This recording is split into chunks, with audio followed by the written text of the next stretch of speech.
Budget సమపాలన ఎట్లయితుంది అధ్యక్ష? బడ్జెట్లో చాలా స్పష్టంగా సమతుల్యం ఏర్పాటు చేస్తాం, మరి సమపాలన చెప్పారు కదా అధ్యక్ష. ఈరోజు రెవెన్యూ వ్యయంలో 2,26,982 కోట్లు చూపిస్తా ఉన్నారు. మూలధన వ్యయం అంటే క్యాపిటల్ ఎక్స్పెండిచర్ అధ్యక్ష 36,504 కోట్లే చూపిస్తా ఉన్నారు.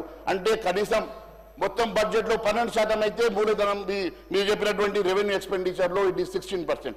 మరి 16% కూడా మీరు కేటాయించకుండా సమతుల్యం అంటా ఉన్నారు. ఏ రకంగా సమతుల్యం అవుతుందో మీరు ప్రజానీకానికి చెప్పాల్సిన అవసరం ఉంది అధ్యక్ష. ఈ సభకు కూడా చెప్పాల్సిన అవసరం ఉంది అధ్యక్ష. అరకొర ప్రణాళిక వ్యయాన్ని కేటాయింపులు చేసి సంక్షేమంలో సమతుల్యం అని చెప్పి సమానంగా అభివృద్ధి అని చెప్పి మీరు తప్పుడు మరి రకంగా ఈరోజు పేర్కొనడం చాలా బాధాకరంగా ఉంది అధ్యక్ష.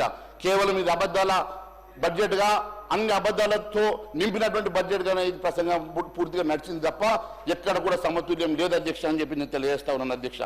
అంతేకాకుండా అరకొర నిధులతో అభివృద్ధి ఎలా అవుతుందో ఒకసారి మరి సభకు తెలియాల్సిన అవసరం ఉంది అధ్యక్ష. ఎందుకంటే మీరు కేవలం మూలధనం క్యాపిటల్ ఎక్స్పెండిచర్కి 36,000 కోట్లు కేటాయించి అభివృద్ధి చేస్తామంటే ఏ రకంగా అభివృద్ధి చేస్తారో మరి నిజంగా కూడా మీరు చెప్పినట్టుగా మరి ఇంత రెవెన్యూ వస్తుందా అంటే మీరు గత బడ్జెట్ ఒకసారి 2023-24 తీసుకున్నా, 24-25 తీసుకున్నా మరి ఏ రకంగా తగ్గిందో మీకు తెలుసు. 30,000 కోట్లు ఈసారి 60,000 కోట్లు గతంలో తగ్గినప్పుడు మీరు ఏ రకంగా మరి మూలధనాన్ని కూడా మరి క్యాపిటల్ ఎక్స్పెండిచర్ని కూడా స్పెండ్ చేస్తారో మరి సభకు తెలియజేయాల్సిన అవసరం ఉంది అధ్యక్ష. ఏ రాష్ట్రంలో అయినా అభివృద్ధి సంక్షేమం సమపాలనలు ఉంటేనే సమగ్ర ప్రగతి సాధ్యమవుతుంది అధ్యక్ష. అందుకే బ్యాలెన్స్ బడ్జెట్ అంటే రెవెన్యూ వ్యయం మూలధన వ్యయం సమానంగా ఉండాలి. కానీ ఇక్కడ సమానత్వం లేకుండా 16% మాత్రమే మీరు క్యాపిటల్ ఎక్స్పెండిచర్ పెట్టి ఈ రకంగా మీరు మోసం చేయడం కాదని చెప్పి నేను తెలియజేస్తా ఉన్నాను అధ్యక్ష.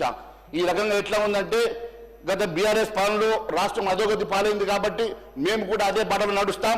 రాజుగారి గుర్రం రాను రాను గాడిదైంది అన్నట్టుగా ఉన్నది అధ్యక్ష మీ పరిస్థితి. మీరు ఇంకా సంక్షోభంలో తీసుకెళ్లే ప్రయత్నం చేస్తూ ఉన్నారు. గతంలో ఉన్నటువంటి అప్పులను ఇంకా అప్పుల కుప్పగా మార్చి సంక్షోభం దిశగా ఈ రాష్ట్రాన్ని తీసుకెళ్లే దిశగా మీరు వెళ్తా ఉన్నారు. ఎందుకంటే మీరు గత 15 నెలల్లో మీరు తీసుకొచ్చినటువంటి అప్పులు మన ముఖ్యమంత్రి గారే చెప్పారు 1,58,000 కోట్లని. మరి మొన్న మంగళవారం రోజు మళ్ళీ 5,000 కోట్లు తెచ్చినట్టుగా మరి మాకు సమాచారం ఉన్నది. అంటే 1,63,000 కోట్ల అప్పు తీసుకొచ్చారంటే మరి ఏ రకంగా మీరు ఈ రాష్ట్రాన్ని ముందుకు తీసుకెళ్తా ఉన్నారో, ఏ రకంగా ఈ రాష్ట్రాన్ని మరి రాను రాను బీఆర్ఎస్ బాటలో నడుపుతా ఉన్నారో చాలా మరి స్పష్టంగా తెలియపరుస్తూ ఉన్నది అధ్యక్ష. రాష్ట్రంలో అంతే కదా అధ్యక్ష, అన్నిటికన్నా మొన్నటికి మొన్న కేటాయింపులు మూలధనం వ్యయం అధ్యక్ష ఇట్ ఈస్ ఆల్ టైమ్ లో ఈజ్ 11.5%. 24-25 మొత్తం బడ్జెట్లో మూలధన వ్యయం కేటాయింపులు కేవలం 11.5%. అంటే మీరు క్యాపిటల్ ఎక్స్పెండిచర్ తగ్గించుకుంటూ మీరు రెవెన్యూ ఎక్స్పెండిచర్ పెంచుకుంటూ పోవడం అనేది ఇది ఏ రకంగా